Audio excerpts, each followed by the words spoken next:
basically started. So basically, it's still kind of the beginning for the second semester, you know, and you have a lot of opportunity right now.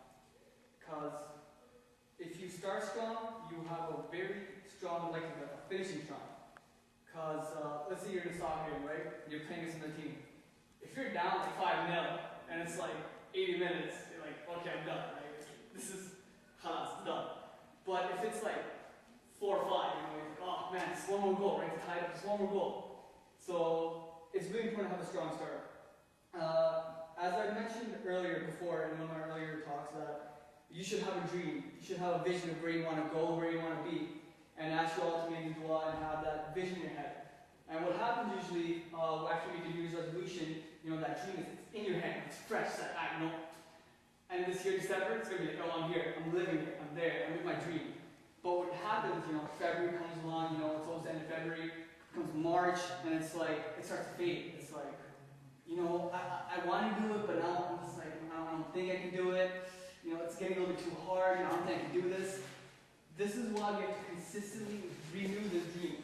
Every day, every get the chance, even 5 minutes, it's 5 minutes, you know, just sit down and just, in your head, just visualize. Like, remind yourself, why is it that you wake up in the morning, you know? What's your reason for coming to school, for doing what you're doing, and working as hard as you are working right now?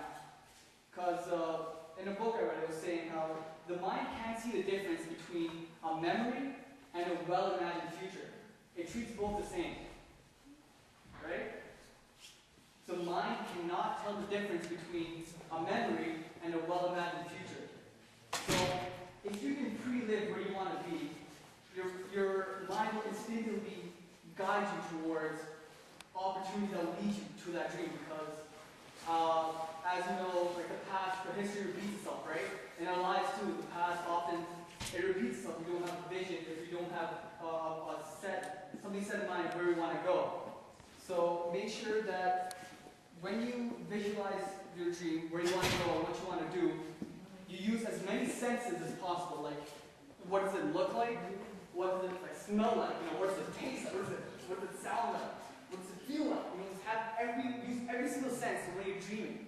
Because the more senses you use, the more vividly in your mind, and the more you'll be able to see the opportunities when they arrive. That when someone says, oh, let's say you want to be a soccer player, right? And someone's like, oh, you want to come to a soccer center with me? And usually it's like, oh, you know, should I go to, I have some homework to do, whatever, right?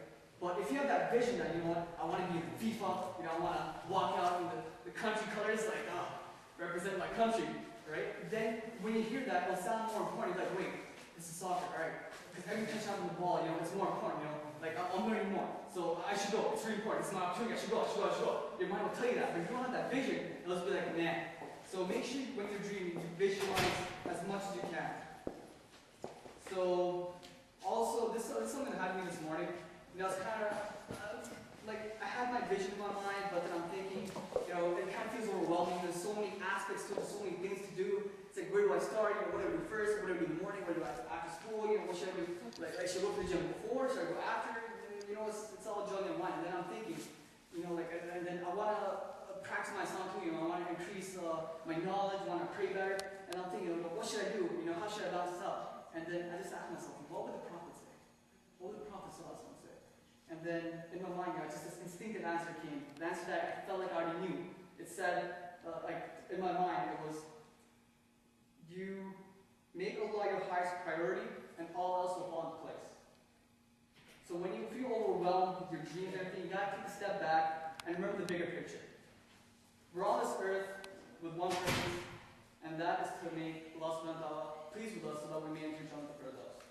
So when all these dreams are like, you know, overwhelming, you just take a step back, look at the bigger picture, and be like, you know, if I please Allah, you know, Allah will show me the way. You know, everything else will just fall into place. And another thing, when you have this dream, it's there, it's in you, and we get excited. It's like, you know, I tell all my friends, I'm gonna do this, do that, do this. I'm gonna be rich, I'm gonna have a car, gonna drive a Lambo, gonna be a millionaire, I'm gonna be a software, gonna be FIFA, all that stuff, right? So, but, you know, before I used to believe that if you talk to someone about it, it would kind of pressure you in a way to do it. Because like, oh, I told this person to do this, so I should do it. But what I've realized is that when you tell someone about it, constantly trying to look for someone who's going to say, yeah, you can do it, you know? Someone's going to share that dream with you. But the truth is that everyone has their own dreams, and, you know, sometimes when you start your dream, start your vision, you got to go alone. Because as long as you have the dream and the willpower, it can be done. So keep pushing forward. If what you're doing right now doesn't work, try something different. Be flexible in your approach. So you're doing something right now, you have a routine going on, it's not working out for you, you're not where you want to be, change it up. Try something different.